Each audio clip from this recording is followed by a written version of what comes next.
Yeah, that sucks. All right, we should be good. So, hello guys, welcome to the Pig Daily, episode number 94. Today I have Showtime on for a very special show. We're going to be looking back at some of his Blizzcon games and, have a nice opportunity to ask him some questions, get his state of mind.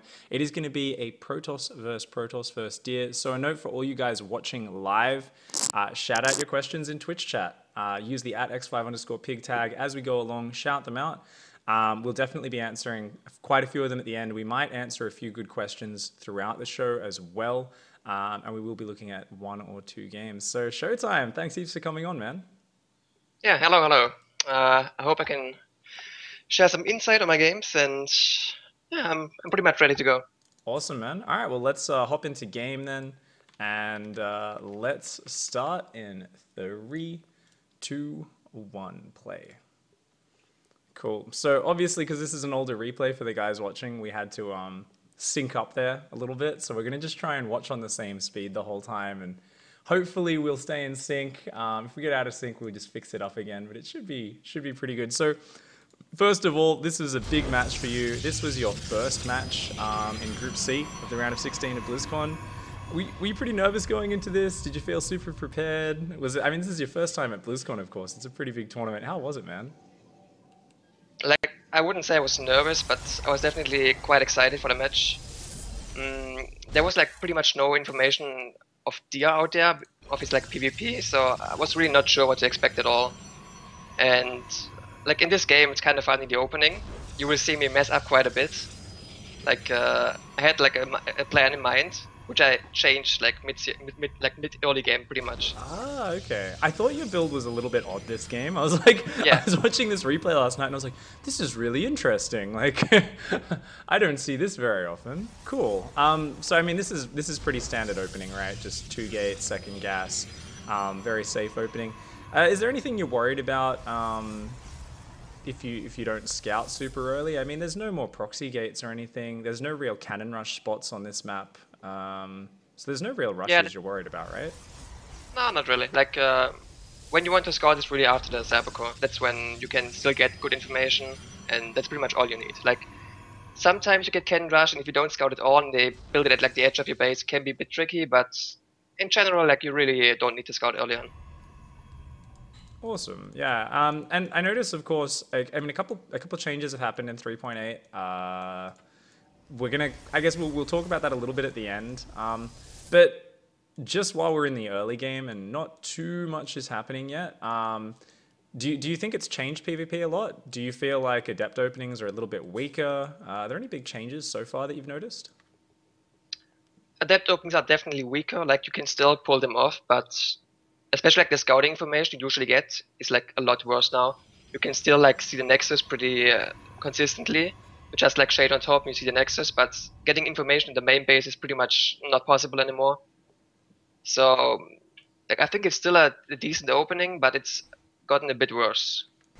And that's a pretty big change up, right? Because I feel like there was so much information, right? We see 2 adepts out of both of you guys, and it's because you get so much information throughout the series. In the second replay we look at, you're also going to do a 4 adept opening as well, and so that definitely does change things up. But let's go back to this previous state of balance, the one you were playing on at BlizzCon. So you open up with 2 adepts here, and then a nice fast nexus behind it. Just talk us through this opening. Is this completely safe? Is there anything you'd be worried about when you're going up for such a quick expand?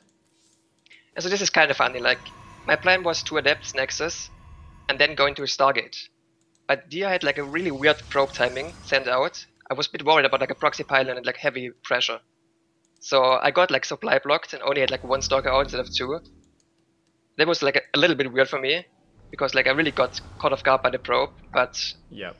The opening is still good and it's definitely safe. Like, you get information with the adepts and you can adjust to anything really.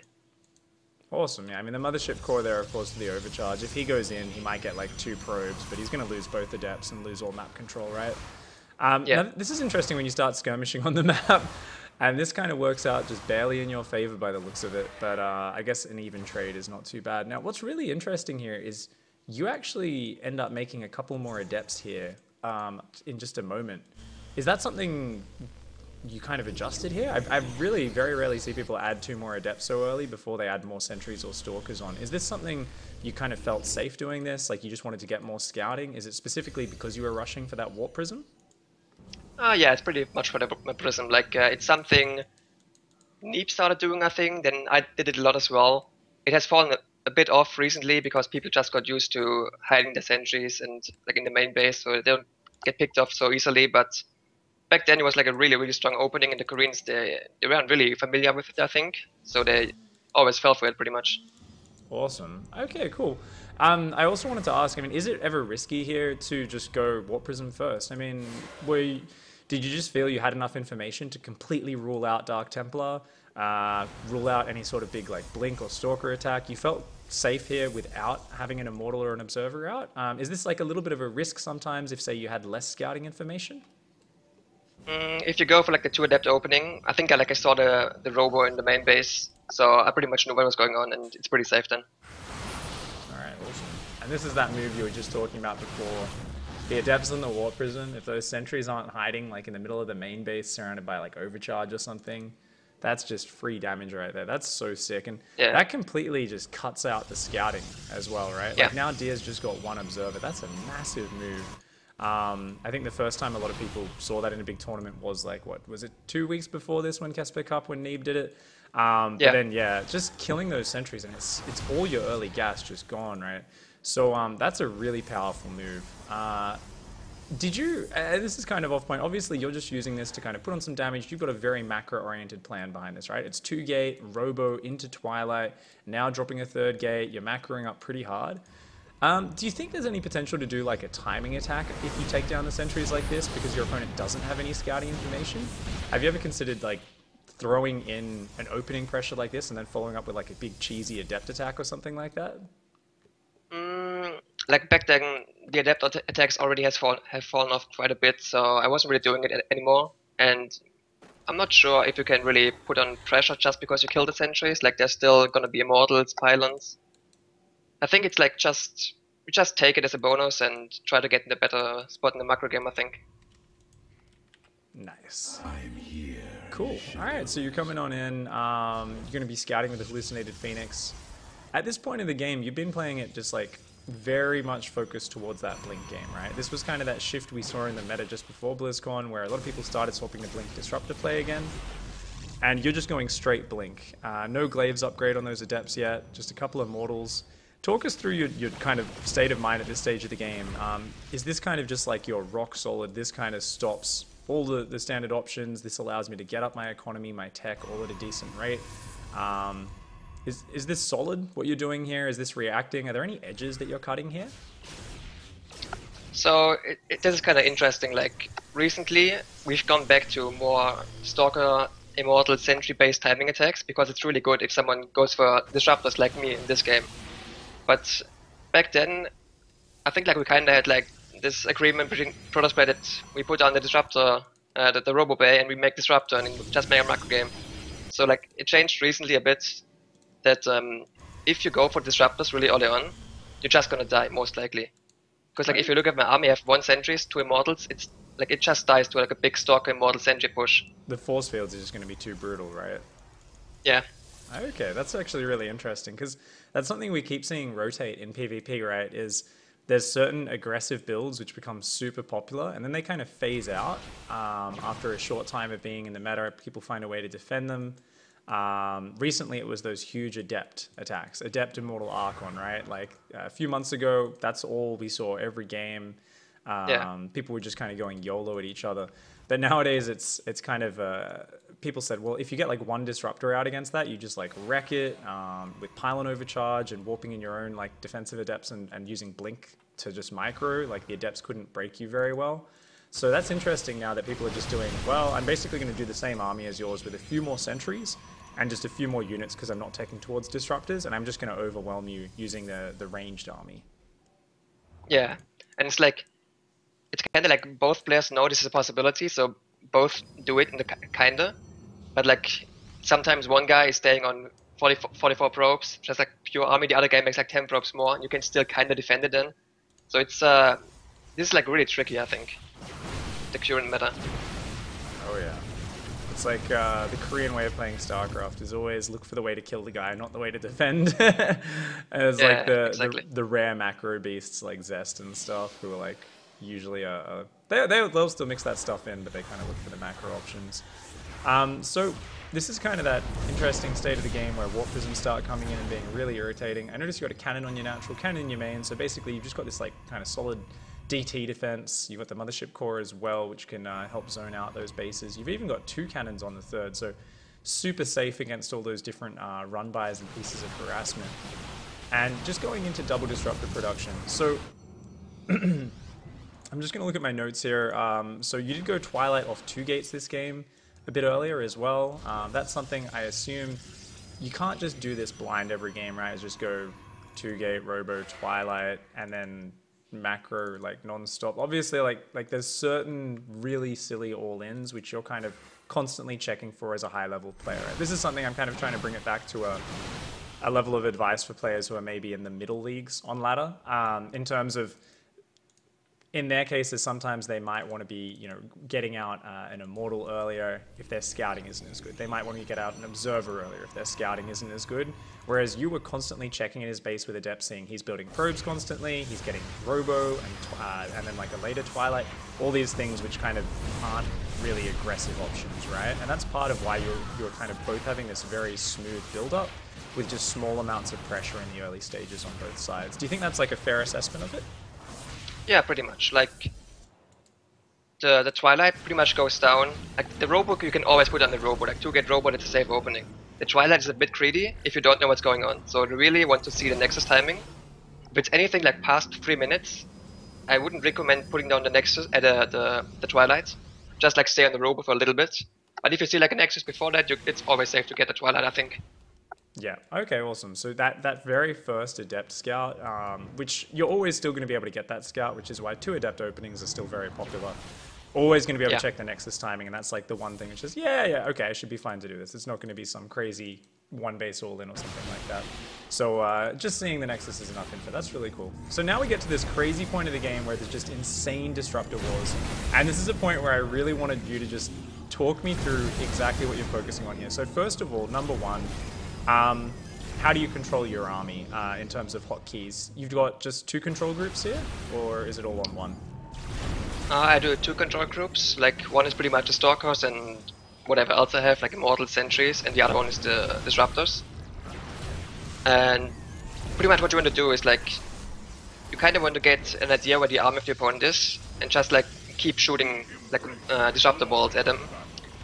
And like Deer does now, he does like the flanking Disruptors, which is really, really good. This is also like an option you can do. But in general, like, just like keep an eye on where the opponent's army is. Later on you can get an Oracle, which like helps a lot with that. And just like, try to not lose your Disruptors, that's really what you want to do. Like, you can lose your Stalkers, it's not that big of a deal.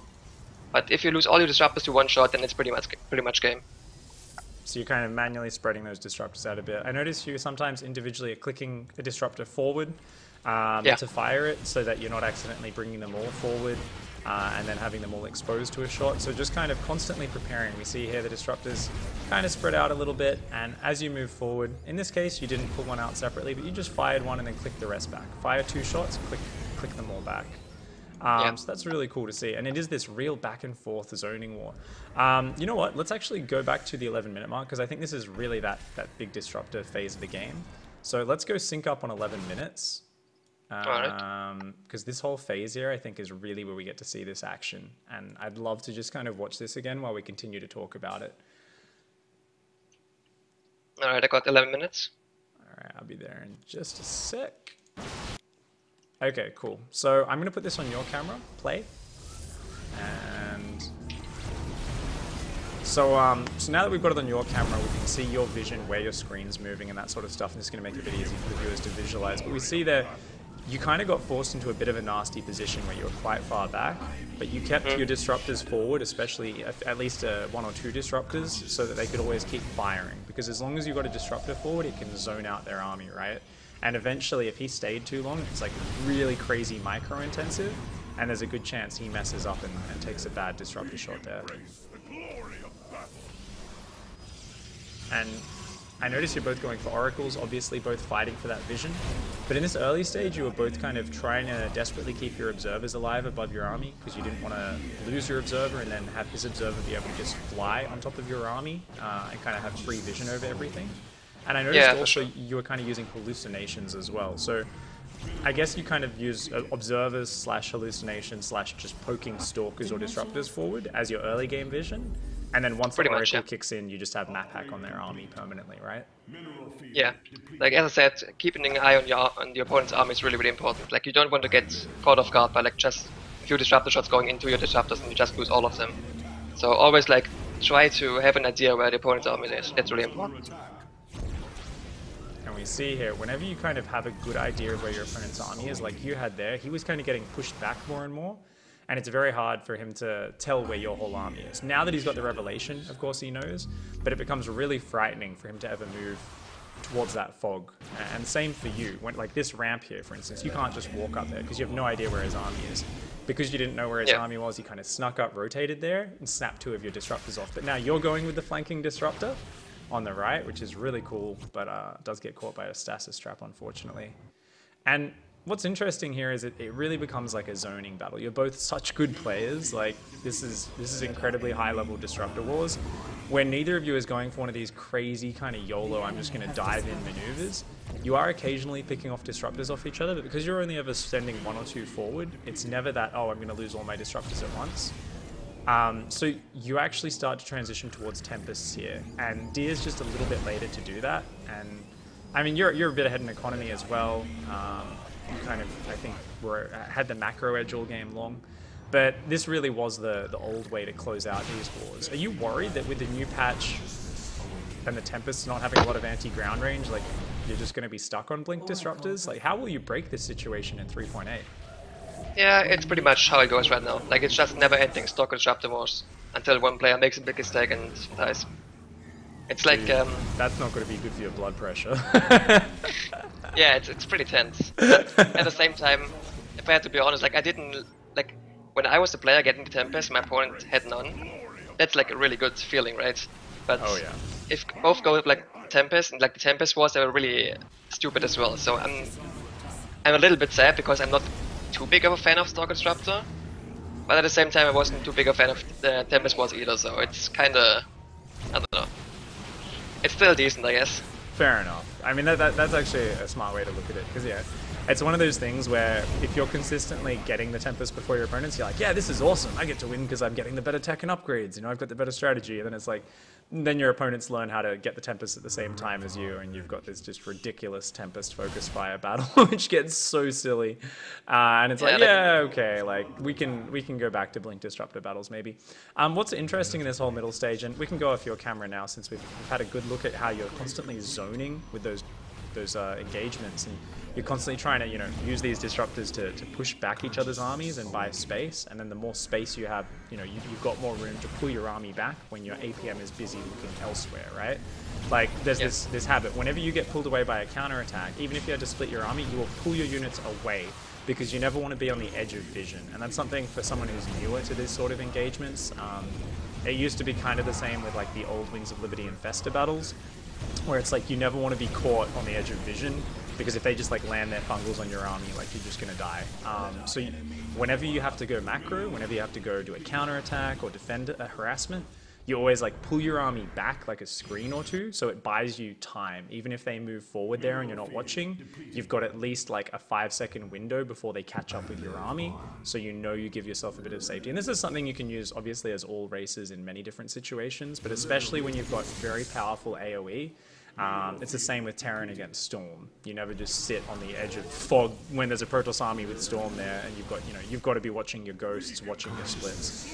I noticed you added charge though this game, so that's what I kind of wanted to talk about next. It seems like it's super powerful for counterattacks. Is that really the whole goal here, to have cheap counterattacks to kind of distract your opponent? Why not just use Adepts? Like Adepts are good at killing probes, but they're not as good at killing pylons and cannons. So you kind of want like zealots, just like warp in 10, and you just run them in there, and they can kind of do that job, you know. The other guy will get distracted, so he will look at the counter attack, and that's pretty much when you can hit like the really big disruptor hits. So it's kind of like just distraction, and you don't need to migrate too much. It kind of does do that job. That's awesome. So yeah, it's like, well, you know that you're not going to lose the fight from like slightly mismicroing, or lose the game from slightly mismicroing a few adepts or something, right? Or zealots, but you will from not looking at your disruptors. So it's like, okay, just prioritize the main army, get the much more easy to micro counterattack option. Of course, adepts can't kill like cannons either, right? And if they like even make stalkers, you're not watching your adepts. The adepts and stalkers will just sit there hitting each other, and they'll take forever to actually kill anything. Whereas chargelots are always going to be this unit where it's like, you need to have enough units to kill them because they just deal sick base damage against everything. And you can just aim move them, they dive in there so fast. Especially with the new patch as well, chargelots are even faster. So that sort of bonus harassment is just going to be even more powerful with them. Obviously, you save 25 gas on each zealot as well, which is nice. So that's really cool. Okay, so that game's just finished. So let me look at my notes here, see if there's anything important which I missed. Let's also see if there's any really good questions in chat from anyone. So we talked there about how you zone with the disruptors, how it's really this back and forth kind of vision battle where you're constantly trying to just poke forward with individual disruptors without exposing your whole army.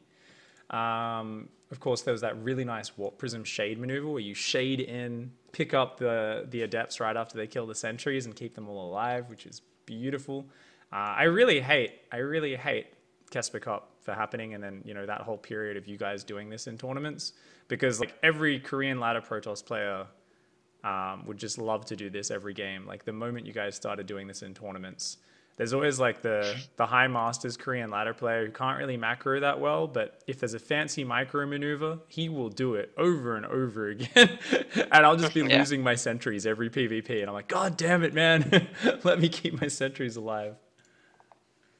Like the move kind of fell off a bit because people started making like more units early on, like more stalkers, a bit quicker blink sometimes, and as I said, like at the beginning of the replay, they just like hide their sentries in the main base. So it's not as popular anymore. I think it can still work against like weaker players, but yeah, like I'm not doing it as much anymore. Awesome. I think that's all the main points for this game. Let's hop out and let's hop into that Frozen Temple game number 2, as I think that was quite an interesting one as well.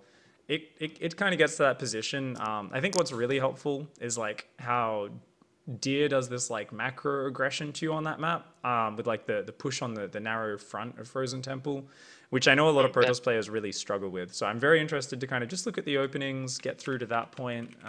Unfortunately, we do have to log back in quickly and get the replay open as it is the old version, but that's all good.